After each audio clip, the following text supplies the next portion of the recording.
we'd like to thank the district attorney for his integrity and trying to do the best job he could under the circumstances that took place.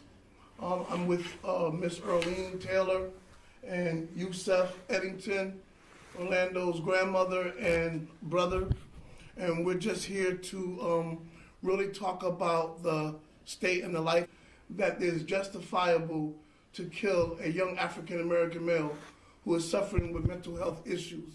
And so although the district attorney, required by law, found that it was a justifiable shooting, we do not want to get into the climate and the atmosphere that we can say in agreement that can stick. And so we just want that to be out there, that the family does not agree with it being a justifiable, and that it was unnecessary. As you saw with the film, the police officer had ample opportunity to do other safety measures, and for whatever reason, we believe the lack of training or lack of not being able to deal with mental health when you're going to make an arrest really causes in that problem. The family also wants everyone to know that days prior to crisis center, the mother, Mrs. Eddington, called the Behavioral Health Network Crisis Center. They came out to the house and they did not do a thorough, because he didn't do anything. And so that Sunday morning, allegedly, Orlando did something and a call was made. And the only help that they said they could give him happened to be 2 bullets to the chest. The family understands that it is because of his mental health and that there was not services rendered to Orlando. Had there been a thorough, comprehensive, unbiased assessment on Orlando, it could have gave him a continuum of care. And we believe if that assessment had taken place, Orlando Taylor III would not have been on the streets, and an untrained police officer dealing with mental health would not have been in a predicament to have to murder Orlando Taylor III. And so we want that to be out there. We also want the public to know that in the course of this investigation, a private investigator called the mother of Orlando Taylor III, seeking to have her witness the video of the murder of Orlando Taylor III without the grandmother who eyewitnessed it or any other family members. I talked to the private attorney and asked him how could he be a middleman for somebody when we already have an appointment with the district attorney to see the footage. And I hung up. 2 minutes later, Captain D.A from the Springfield Police Department called my phone asking did the grandmother want to go and view the footage of the video. I told Captain D.A that the family did not want to meet with the mayor because 3 hours after Orlando Taylor III was murdered, he came on and said it was a justifiable shooting because the police got stabbed in his face, and that would be insensitive for the family, and they didn't want to do it. The family contends that because 2 different entities outside of the only person who was supposed to have the video is the district attorney. So how is it that the Springfield Police Department and a private investigator can call the house asking to see footage that the only person who's supposed to have the video is the district attorney? And so the grandmother was the only eyewitness. Based upon the tampering of the videos and other people having access, and that some of the stuff was redacted, there was nothing that corroborated the story. The only story that matters to us, to the family, is the story of the grandmother. If the evidence could not been handled carefully, then the only true eyewitness to what happened and who was there was the grandmother. And we thank the district attorney for highlighting that mental health was an issue, that he could see something. However, that wasn't his criteria for basing his decision on calling it a justifiable shooting. There have been some horrific things that has taken place with Orlando Taylor III's murder. And those inconsistencies come from the head of our city, which is the mayor, the Health and Human Service Department, and BHN for inadequately having mental health services available for Orlando Taylor III. Almost a football field away from where Orlando Taylor III was murdered is the so-called Behavioral Health Network Crisis Center on Liberty Street. The family's asking on that day, was the crisis center available? On that day, when contact was made with Orlando Taylor III, did any data come up that would suggest that he was logged into their evidence as one who was suffering from mental health? The mayor and BHN has always employed themselves as being proper and responsible when it comes to mental health in our community. And the African American community is denied access to mental health. And so the family really wants everyone to know that this is what happened, this is what took place, and the family, although we disagree with the district attorney's outcome, we respect his decision to kill us, and we accept that. But from this point forward, the family wants to be recognized as helping to deal with mental health issues in the African American community, and to make sure that all untrained police officers get training to deal with mental health, to have policies in place and structure in place that will assist all marginalized communities as they seek mental health. We need a comprehensive mental health facilities in our communities. And finally, we want the mayor to know that his #1 charter is public safety. The public safety of the police officer and the public safety of Orlando Taylor III was compromised due to his insufficient leadership in the Health and Human Service Department. When it comes to mental health, this is a serious crisis, and it has not adequately been addressed. And so it is because of that the police officer and Orlando Taylor III's lives have been altered. But had that police officer been given proper training, had that police officer, a wonderful veteran, had been given the tools to de-escalate, as a veteran myself, we understand that the military trains to kill. And when you have professional police officers who served in Afghanistan, when you have professional police officers who've been trained to protect our country, and you're trained to kill, to put them in the streets of our communities, and they have zero sensitivity, and particularly when they see African American males, this was the cause of that.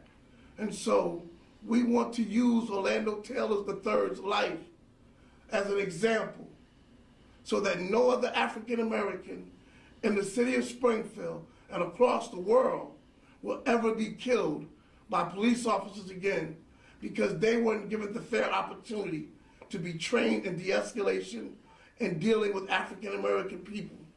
We hope that the mayor, Helen Carlton Harris, the Health and Human Service Department, all the state legislators, city council people will make this our primary issue, is to address mental health and address mental health in the African American community.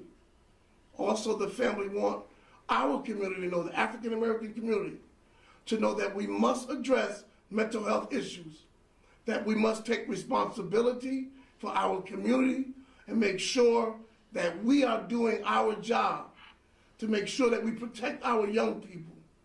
And so this whole city is responsible for Orlando Taylor III, and what we all can do better to make it better, not just for the Eddington family or the Taylor family, but anyone's family. As I was explaining to City Councilman Justin Hurst at the vigil, as I looked at his son, who was about the same size as Orlando and looks like Orlando, I told the city councilman That could have been your grandson. That could have been your son. And how you would have felt if that happened. And then people to say that it was justifiable without knowing the context. To say it was a good shooting without a thorough investigation is insensitive, and that shows that the reason why the police officers are behaving the way they are behaving, as in the Nathan Bills incident and other incidents in our community, it starts from the head up. And unless we get someone in here who's going to deal with these, because he did his job. He worked hard. And we respect his decision, although we disagree. But the things that happened in this city, when Orlando Taylor III was murdered, people calling, trying to contact family members, all to be political, is a travesty. And we, the family, is highly upset and highly disagreeing with the mayor, the police commissioner, Captain Duda, and others who tried to circumvent this investigation without giving the district attorney the opportunity to do his job.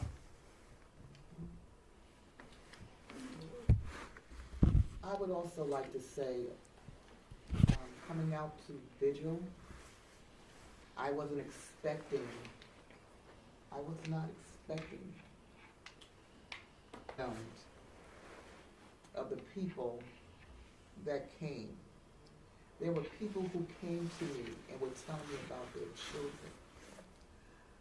One lady came up to me and she says, my son had some issues and I was trying to get him help from BHN.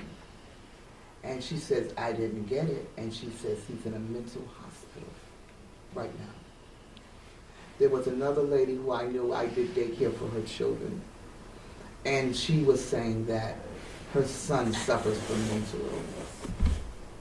So there's a conversation that needs to take place. People need to come out and you write your legislators and tell them what's going on. Because only way these changes can be made is if we speak out. Because no one is going to do it. People that should have came out and said, you know, I'm sorry that happened. They stood in the background. No one came forth and said anything. The people who said something were the ones that were there. And I know someone very, very well, you know. And it's just unfortunate. But we right now want to put the light on my grandson and mental health issues. That's where we want to focus on. Because that is where it has to go. The other things that have happened, we'll let God handle that. I can't do anything about that. But God will handle it. He will handle it. But this here, we have to come together as a community and put these things in perspective. And, you know, I'm almost lost for words, but it's okay, because I know this is just one stepping ground. This is not going to be the end. It's not the end. It's not the end. I hurt. I really do hurt. I just can't do anything right. But I hurt. You know, to see what I saw. No grandparent should have witnessed something as horrific as that. And I still have grandchildren, boys. I have a 14-year-old, looks like he might be, 16, 17 years old. He's 14. And he's a big kid. And I said, I'm going to get you a shirt and put on it and say, I'm 14 years old, you know, because they look at you like you're older than what you are, but he's a kid, you know. So those are our children. Those are our children. And no one is going to know how I feel unless it was done to them. And I would never want you to have that done to you.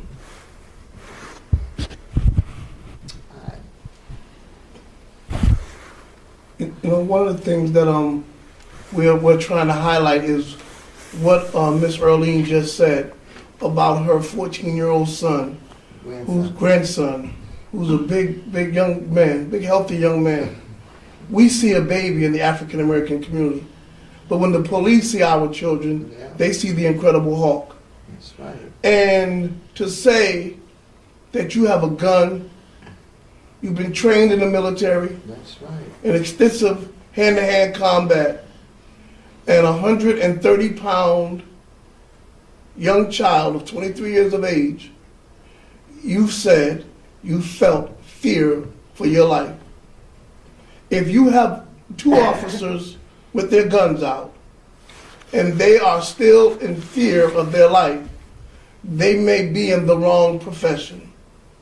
Yes. That is the excuse that they used for Trayvon Martin, for Michael Brown, Orlando Taylor III, and all of them, dating back to Emmett Till, justifiable.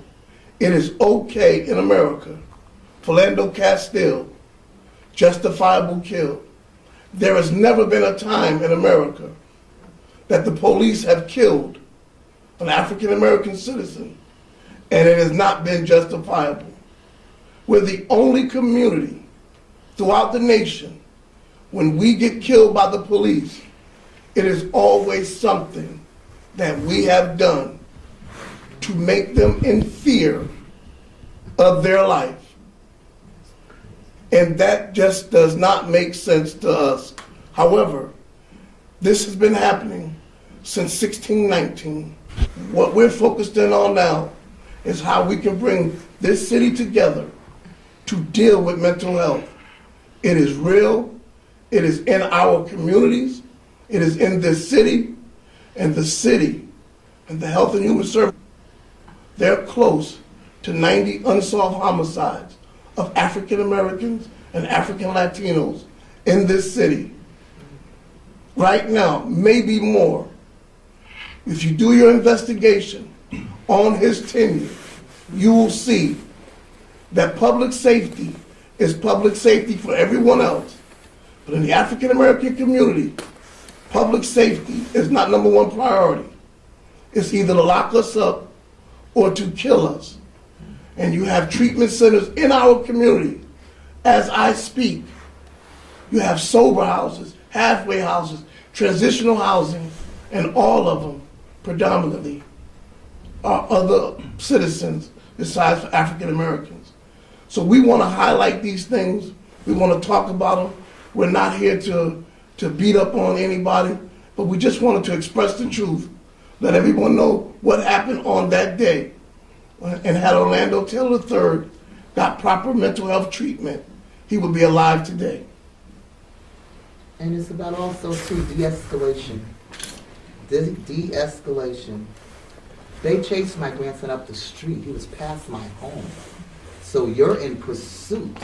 So why would you use a gun? You couldn't have felt threatened if you're coming from all the way down on the other end. There was no threat. There was no threat. A knife with a gun, and you shot him point blank twice. He was dead. I saw that. He was dead. And then you beating on his chest. He was dead. So, this is going to be a long haul. I definitely understand it. It's way beyond my scope of even reasoning. However, I'm going to try to do the best that I can. I'm going to try to be a strong individual because I do have other grandchildren, and so someone has to speak. Someone has to speak. I appreciate all those people that came out. I happened to look up and look around, and people just seemed like they were coming out of the woodworks. I wasn't expecting that, and I was so happy. I think I told somebody that. I said, I'm so happy. I really was. I was very, very happy to know that people cared. Okay. No, go ahead. And I also feel that Well, I know whether you feel it was justified or unjustified, that still doesn't mean we can definitely come together for the mental health issue side and definitely to update policies so that things like this doesn't have to happen and doesn't have to feel so. Well, I feel it justified. It wasn't justified in a clash or anything like that. The main issue will be and is mental healthness, and it's 2022. We definitely could find other ways to handle situations like that, and that's basically that. When 2022, things are always updated. The phones we're looking at, a handsome brother like me in 4K, so things are being updated all the time, and That's right. we definitely can just just update it, and that's basically more of what I feel. We thank you for coming out, and we thank you for your support. Again, Pastor Lindsay of South Congregational Church, Thank you. Tara, we thank everybody for their support. And one other thing, in a world that is so divisive and so divisive, we don't wish bad on anybody. We don't wish bad on the police officer. We don't live like that. That's not in our heart. And we feel for the police officer because his training and the people that's in leadership of him put him in a position where it made him unsafe. Remember, this police department, not just the narcotics division, under Donald Trump, one of the 4 worst police departments in the country. This is a travesty that the police department and police officers who come out of their houses to do their jobs and are not adequately trained, and then when that happens, when they engage with us, we die. And enough is enough. Thank you all for coming out. Have a wonderful day. Yeah, thank you.